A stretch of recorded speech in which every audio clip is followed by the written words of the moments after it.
कहानी पूरा अंत तक देखें। पसंद आए तो लाइक करें और चैनल को सब्सक्राइब जरूर करें।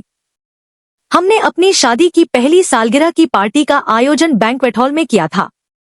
ब्यूटी पार्लर से बनसंवर कर जब मैं वहां राजीव के सामने पहुंची तो उन्होंने मेरी प्रशंसा करते हुए सीटी बजा दी। थैंक यू डार्लिंग, तुम भी किसी फिल्म स्टार से कम नहीं दिख रहे हो।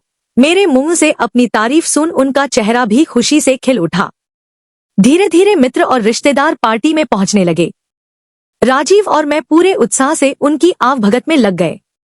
हमारी आंखें जब भी आपस में टकराती तो वे खुश होकर मुस्कुराते, जिससे मेरे दिल में अजीब सी गुदगुदी पैदा हो जाती। फिर मेरे मायके वाले आ पहुंचे। भैया भाभी और मम्मी पापा ने मुझे गले लगाकर शुभकामनाएं दी। जब राकेश जीजाजी ने मुझे गले लगाकर मुबारकबाद दी तो मेरे देखते ही देखते राजीव के माथे पर बल पड़ गए।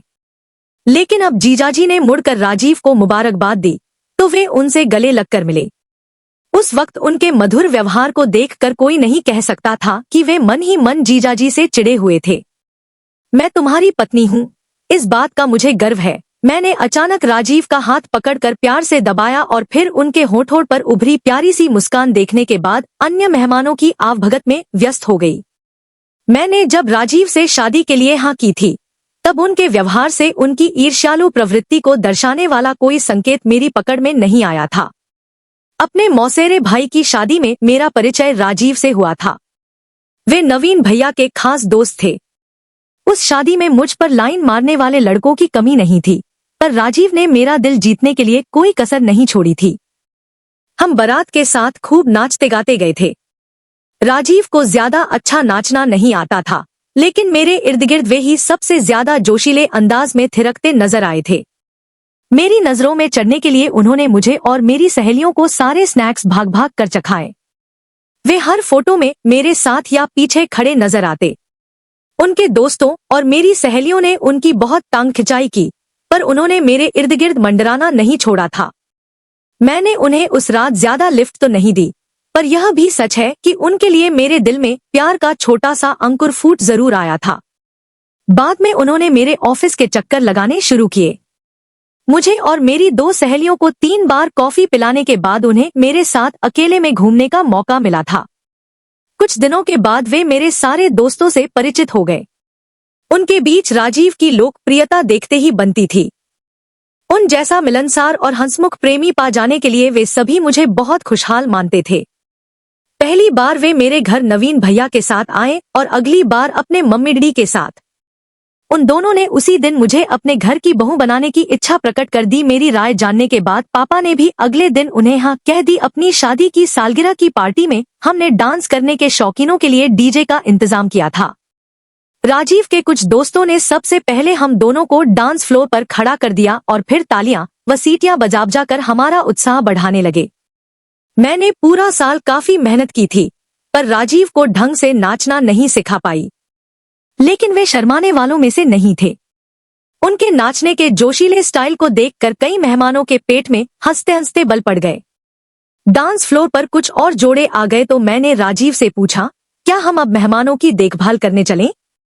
यस स्वीट हार्ट, उन्होंने मेरा हाथ थामा और डांस फ्लोर से उतरकर मेहमानों की तरफ चल पड़े। उन्होंने मेरा हाथ बड़ी देर तक नहीं छोड़ा। इस बात से कुछ लोगों ने शायद यह अंदाजा लगाया होगा कि हम जरूरत से ज्यादा बन रहे हैं, लेकिन असली कारण मैं ही समझ रही थी।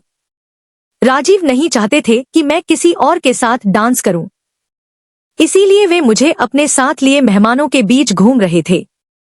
फिर वही हुआ जो वे नहीं चाहते थे। मैंने अपने कॉलेज के कुछ दोस्तों को भी आमंत्रित किया था। वे सब मस्त होकर डांस कर रहे थे और मौका मिलते ही मेरा हाथ पकड़कर मुझे भी डांस फ्लोर पर खींच लिया। उनके साथ नाचते हुए मुझे इस बात का एहसास था कि राजीव इस वक्त मन ही मन किलस रहे होंगे। मुश्किल से 5 मिनट भी नहीं गुजरे और राजीव डांस फ्लोर पर पहुंच गए। मेरे दोस्तों का हौसला बढ़ाते हुए उन्होंने मुंह में उंगली डालकर जब सीटियां बजानी शुरू कीं, तो माहौल और ज्यादा मस्त हो उठा। जब गाना बदला तो वे मेरा हाथ पकड़कर फ्लोर से उतर आए। फिर मेरे कान के पास मुंह लाकर नाराजगी प्रकट करते हुए कहा, अब तुम कॉलेज स्टूडेंट नहीं हो, नेहा। एक शादीशुदा स्त्री को सलीके से व्यवहार करना आना चाहिए। तुम ढील दोगी तो इन्हीं दोस्तों में से कोई बदतमीज तुम्हारे साथ चीप हरकत करने की जुर्रत कर बैठेगा। तुम मेरी कितनी चिंता करते हो, आई लव यू डार्लिंग। उनकी आंखों में मैंने प्यार से झांका तो वे संतुष्ट भाव से मुस्कुरा उठे। शादी के कुछ हफ्तों बाद से ही मुझे उनके ईर्ष्यालु स्वभाव की झलक दिखने लगी थी। जब भी हमउम्र युवकों के साथ हंस बोल कर हम घर लौटते तो वे जरूर मुझसे झगड़ा करते। मैं तुम्हारे या अपने दोस्तों से सिर्फ मनोरंजन की खातिर हंसती बोलती हूँ। किसी के साथ चक्कर चलाने की मेरी कोई मंशा नहीं है, क्योंकि न मैं चरित्रहीन हूँ और न ही तुमसे असंतुष्ट। फिर तुम क्यों इस बात को लेकर मुझसे बार बार झगड़ते हो? शुरू में उन्हें बड़े प्यार से समझाने की कोशिश करती थी। ऐसा नहीं कि मेरी बात उनकी समझ में नहीं आती थी। वे बड़ी जल्दी सहज होकर मुझसे हंसने बोलने लगते, पर अगला मौका मिलते ही वे फिर मेरे पीछे पड़ने से नहीं चूकते थे। राजीव का मेरे चरित्र पर शक करना मुझे धीरे धीरे ज्यादा खलने लगा। इस कारण हमारे बीच हर पार्टी से लौटने के बाद बहस और झगड़ा होता। मैं पहले की तरह उनका लेक्चर आराम से नहीं सुनती थी, इस कारण वे मुझसे ज्यादा देर तक नाराज रहते थे। मुझे मनाने का काम वे जल्दी नहीं करते और मैं भी पहले की तरह आसानी से सहज नहीं हो पाती थी। कई बार ऐसा भी हुआ कि किलस कर मैंने कुछ पार्टियों में किसी भी आदमी से बात नहीं की। मुझे यो चुप चुप देखना भी राजीव को पसंद नहीं आता और तब उनसे अलग तरह का लेक्चर मुझे सुनने को मिलता। तुम्हें साथ लेकर कहीं जाना सिरदर्दी बनता जा रहा है नेहा, यूं मुंह फुलाकर घूमना था तो यहाँ आई ही क्यों? मेरे चुप रहने पर भी वे गुस्सा होते। मेरा समझाना, नाराज होकर झगड़ना या चुप रहना उनमें बदलाव नहीं ला सका था। मैं इस समस्या को हल करने का कोई और तरीका सोच पाती उससे पहले ही जीजाजी वाली घटना घट गई। यह हमारी शादी होने के करीब 8 महीने बाद की घटना है। उन दिनों मैं सप्ताह भर के लिए मायके रहने आई हुई थी। मेरे लौटने वाले दिन दीदी और जीजाजी मिलने आ गए। मुझे वापस ले जाने को राजीव उस शाम को आने वाले थे। शाम के समय दीदी, जीजाजी और मैं गपशप करते हुए छत पर टहल रहे थे। कुछ देर बाद दीदी माँ के साथ रसोई में काम कराने नीचे चली गईं। राजीव के पहुंचने का हमें पता नहीं चला था। जब वे अचानक छत पर पहुंचे, उस वक्त मैं जीजाजी की किसी बात पर बड़ी जोर से हंस रही थी। कौन सा चुटकुला सुनाया है तुम्हारे जीजाजी ने, मुझे भी बताओ। राजीव मुस्कुराते हुए हमारे पास आ गए। अरे, हम वैसे ही हंस रहे थे। क्या हालचाल है तुम्हारे? नेहा से दूर होकर हफ्ते भर में ही दुबले हो गए तुम तो।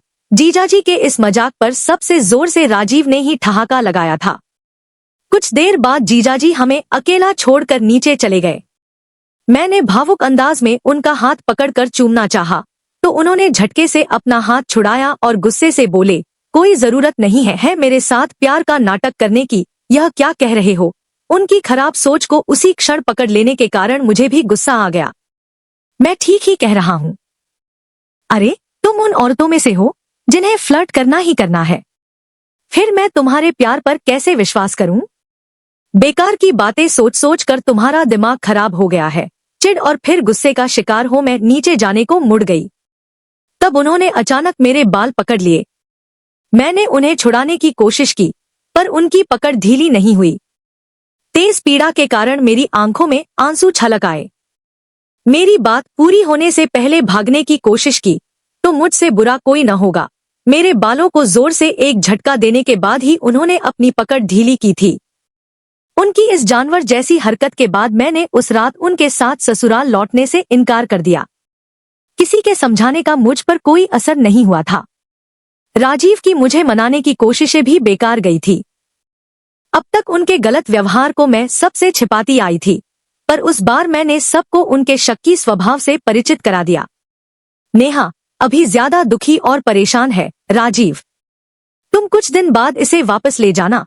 माँ ने उन्हें ऐसा कुछ समझाकर विदा कर दिया था। मेरी नाराजगी वक्त के साथ कम नहीं हुई थी। जब भी बाल पकड़ने से हुए अपमान की पीड़ा याद आती, मेरा मन राजीव के प्रति अजीब सी नफरत से भर उठता था। तब एक शाम मुझसे मिलने कविता आई। बातों ही बातों में बोली, कभी राजीव और मैं शादी करने के इच्छुक थे। नेहा, मुझे तुम दोनों के रिश्ते के बीच दरार पड़ने की खबर मिली तो मैं यहाँ आने से खुद को रोक नहीं पाई। इस मामले में मैं तुम्हारी हेल्प कर सकती हूँ। नेहा, वह मेरे दुख में दुखी नजर आ रही थी। मुझे उसकी यह बात मेरे मन को प्रभावित कर गई। अतः पूछा, कैसे? उस शाम वह मेरे पास 2 घंटे रुकी और विदाई के वक्त तक सचमुच ही मुझे मेरी समस्या का समाधान नजर आ गया था। राजीव की भूतपूर्व प्रेमिका को उसके पति अरुण के साथ अपनी शादी की पहली वर्षगांठ की पार्टी में मैंने आमंत्रित किया था। राजीव को इसका पता नहीं था, इसीलिए उस रात उन दोनों को अचानक सामने देखकर वे हैरान रह गए थे। वे अरुण के कभी अच्छे दोस्त हुआ करते थे। शुरू में वे कुछ बेचैन से दिखे, पर जल्द ही उन्होंने खुद को संभाल लिया। तुम दोनों की मुलाकात कैसे हुई? राजीव ने कविता से अपनी उत्सुकता शांत करने के लिए पूछा। तुमने तो कभी हमें मिलाया नहीं, तो एक दिन मैं नेहा से उसके मम्मी पापा के घर मिलने खुद ही पहुंच गई थी। मेरी मौसी का घर इनकी कॉलोनी में ही है, कविता ने कुछ सच और कुछ झूठ मिलाकर जवाब दिया। यह तो हमें शादी में बुलाना भी भूल गया था। अब नेहा ने तुम्हें सरप्राइज देने को हमें पार्टी में बुला लिया है, इस बात के लिए अब उससे झगड़ा मत करना यार, अरुण ने मजाक किया। नेहा मेरे दिल की रानी भी है और मेरी बॉस भी, यह जो चाहे कर सकती है। राजीव ने बड़े रोमांटिक अंदाज में मेरा हाथ चूम कर मुझे भी मन ही मन चौंका दिया। नेहा ने बताया कि तुम बड़ा अच्छा डांस करना सीख गए हो, क्या यह सच है? कविता के द्वारा राजीव से पूछे गए इस सवाल का जवाब मैंने हंसते हुए दिया। अरे, तुम राजीव के साथ डांस करके अपने सवाल का जवाब पालो, गुड आइडिया। कविता ने राजीव को सोचने का मौका नहीं दिया और उनका हाथ पकड़कर डांस फ्लोर की तरफ बढ़ गई। तुम अब खुश हो न राजीव के साथ? उनके कुछ दूर जाने के बाद अरुण ने बड़े शिष्ट लहजे में मुझसे सवाल किया। बहुत, मैंने सच्चाई बयान की। राजीव दिल का बहुत अच्छा है, इसीलिए उनके स्वभाव की वह कमी अब मुझे बिल्कुल परेशान नहीं करती है। गुड, मैं कविता की और तुम्हारी आजीवन आभारी रहूंगी। हमारी शुभकामनाएं हमेशा तुम्हारे साथ हैं। मेरा कंधा प्यार से दबाने के बाद अरुण स्नैक्स की ट्रॉली की तरफ बढ़ गए। मुझे कविता के साथ हुई पहली मुलाकात के अवसर पर हमारे बीच जो वार्तालाप हुआ था, उसके कुछ अंश याद आए। कविता ने भावुक होकर अपनी आप बीती मुझे सुनाई। नेहा, मेरे पति अरुण, राजीव और मैं अच्छे दोस्त थे। अचानक मुझे अरुण की नजरों में अपने लिए प्यार के भाव नजर आने लगे, तो मैंने उसकी तरफ कुछ ज्यादा ध्यान देना शुरू कर दिया था। लेकिन तुम तो खुद को राजीव की प्रेमिका बता रही हो, मैं उलझन में पड़ गई। हाँ, प्रेमिका तो मैं राजीव की ही बनी थी। उसे यह बात हजम नहीं हुई कि मेरा रुझान अरुण की तरफ ज्यादा होता जा रहा है। तब उसने मेरा दिल जीतने का अभियान युद्ध स्तर पर छेड़ा और मैं धोखा खा गई। मैंने अरुण के बजाय राजीव को अपना दिल दे दिया, पर यह मेरी भारी भूल साबित हुई। प्रेमी का दर्जा पाते ही राजीव ने मेरे ऊपर बंदिशें लगानी शुरू कर दी। वह नहीं चाहता था कि मैं किसी भी ऐसे युवक के साथ हंसूं बोलूं जो किसी भी बात में उससे बेहतर हो। राजीव मेरा प्रेमी बन गया तो अरुण ने मेरे प्रति अपनी कोमल भावनाओं को नियंत्रित कर लिया।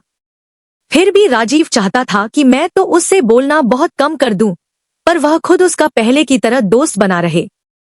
बिना कारण मैं अरुण से बोलचाल बंद कर देती तो अपनी नजरों में ही गिर जाती। मैंने हर तरह से राजीव को समझाने की कोशिश की, पर बात नहीं बनी। फिर एक दिन हमारे बीच भयंकर झगड़ा हुआ। उसने मुझे बहुत अपशब्द कहे।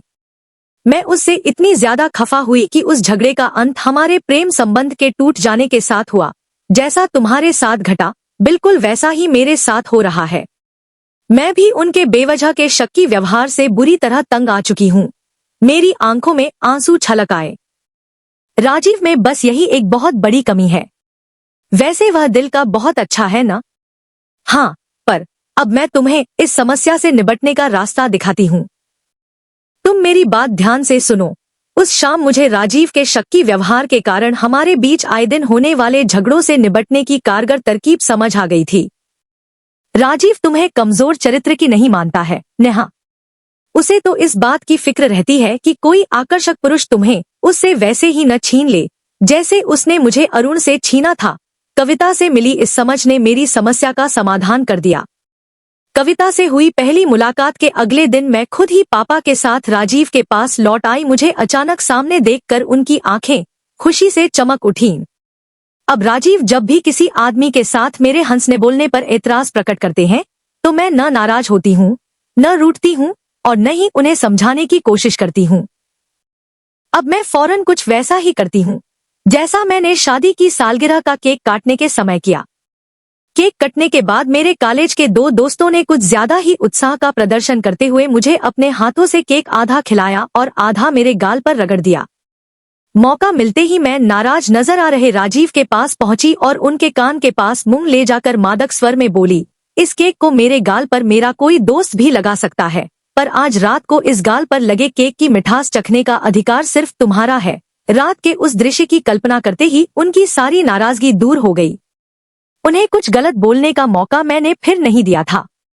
अप्रत्यक्ष रूप से उन्हें अपने प्यार व वफा का विश्वास दिलाकर मैंने उनके और अपने मन की सुख शांति को नष्ट करने वाली बहस से एक बार फिर बचा लिया था।